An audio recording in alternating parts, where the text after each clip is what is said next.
آنسوؤں اور آہوں کی روداد سن، رب کونین میری بھی فریاد سن۔ میں سب سے پہلے اللہ سبحانہ و تعالیٰ کا شکر بجا لاتا ہوں، بے پایا درود و سلامتی ہو محمد مصطفیٰ صلی اللہ علیہ وسلم پر۔ جس ٹاپک پر میں آپ کے سامنے خطبہ جمعہ پیش کرنے جا رہا ہوں، عنوان ہے دہشت گردی کے خاتمے کے لیے اسلام کی 10 تعلیمات اور تدبیریں۔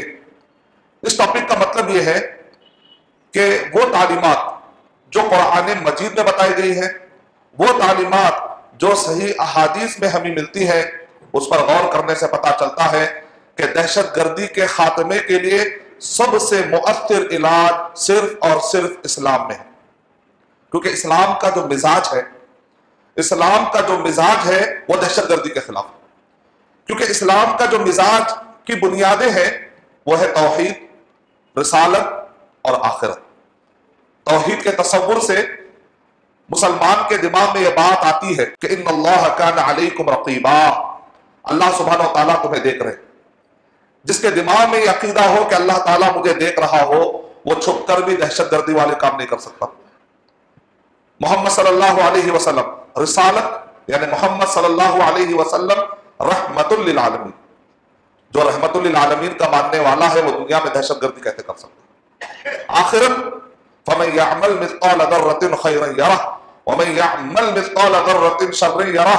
آخرت کا ماننے والا، اس کو یہ معلوم ہے کہ اگر میں چھپ کر بھی کسی کو ستاؤں گا تو قیامت کے دن مجھے اس کا بدلہ ملے گا، اگر میں برا کروں گا تو اس شر کا مجھے برا بدلہ ملے گا۔ اسلام کے مزاج میں ہی دہشت گردی کی مخالفت پائی جاتی ہے، کیونکہ اس کی بنیاد توحید، رسالت اور آخرت پر۔ انشاءاللہ میں 10 پوائنٹ آپ کے سامنے رکھنے کی سعادت حاصل کروں گا، تاکہ اگر کہیں آپ کا ڈسکشن، کہیں آپ اسلام دہشت گردی کے خلاف اس ٹاپک پہ اگر آپ گفتگو کریں تو انشاءاللہ یہ پوائنٹ آپ کو کام آئیں۔ میں 5 آیتیں اور 2 حدیثیں بیان کرنے کے بعد یہ 10 پوائنٹ آپ کے سامنے رکھوں گا انشاءاللہ۔ پہلی آیت سورہ ممتحنہ، سورہ نمبر 60، آیت نمبر 8 میں اللہ تعالیٰ ارشاد فرما رہے ہیں، لا ینہاکم اللہ عن الذین لم یقاتلوکم فی الدین ولم یخرجوکم من دیارکم ان تبروہم وتقسطوا الیہم ان اللہ یحب المقسطین۔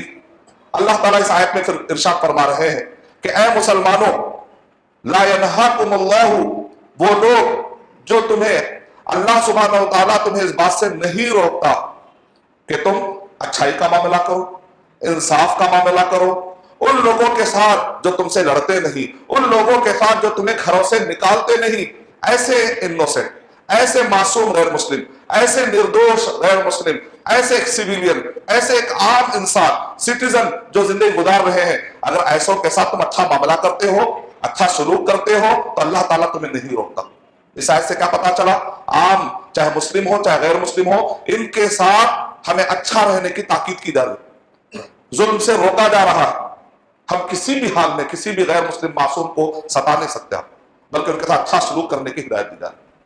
دوسری آیت سورہ لقمان، سورہ نمبر 31، آیت نمبر 15 میں اللہ تعالیٰ ارشاد فرما رہے ہیں، وَإِن جَاهَدَاكَ عَلَىٰ أَن تُشْرِكَ بِي مَا لَيْسَ لَكَ بِهِ عِلْمٌ فَلَا تُطِعْهُمَا وَصَاحِبْهُمَا فِي الدُّنْيَا مَعْرُوفًا۔ کبھی کیا ہوتا ہے، ایک کمیٹی میں 2 رائے ہو جاتی ہے، ایک مدرسے میں، ایک مسجد کی کمیٹی میں کانفلکٹ آف انٹرسٹ یا کانفلکٹ آف اوپینین، 2 رائے جنم لیتی ہے، اختلافات ہو جاتے ہیں کمیٹی میں، مدرسے میں، مسجد کے کمیٹی میں، پارٹنرشپ ڈیلنگ میں، خاندان میں، بعض اوقات ایک گھر کے اندر رہنے والے افراد کے اندر 2 رائے ہو جا سکتی ہے، اختلاف ہو جا سکتا ہے۔ اسلام کیا حل دیتا ہے؟ اگر اختلاف ہو جاتا ہے تو ایسے وقت پر اسلام کیا حل دیتا ہے؟ ایک گھر میں بعض اوقات 2 ریلیجن والے بھی آ جاتے ہیں، ماں باپ کافر ہے اور بچہ مسلمان، ہو سکتا ہے کبھی ایسے حالات آ جائے، تو اسلام نے ایک ہی آیت کے اندر اصول دے دیے کہ اللہ تعالیٰ اس آیت کے اندر ارشاد فرما رہے ہیں کہ دین کا جب معاملہ آ جائے، یعنی ایک گھر کے اندر ماں باپ کافر ہے اور بچہ مسلمان ہے، تو اب یہاں پر اختلاف ہونے کے باوجود کیا ہم مل جل کر رہ سکتے یا نہیں رہ سکتے؟ اس کے کچھ حدود بتائے جا رہے ہیں، کچھ شکل بتائی جا رہی ہے۔ جب دین کا معاملہ آ جائے،